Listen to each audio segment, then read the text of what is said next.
माझं नाव रोहन सुनील उघडे, राहायला सोलापूरमध्ये आहे। मी प्रायव्हेट जॉबमध्ये होतो, खाजगी जॉबमध्ये, आणि तेव्हा तिथं माझी पैशाची मला गरज होती भरपूर।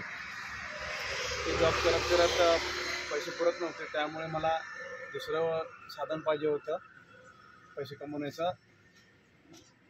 त्यामुळे वाघमारे सरांची मला भेट झाली आणि सारथी यूथ फाउंडेशन आणि वात्सल्य ट्रस्ट मुंबई यांच्यामार्फत मी प्रशिक्षण घेतलेलं आहे।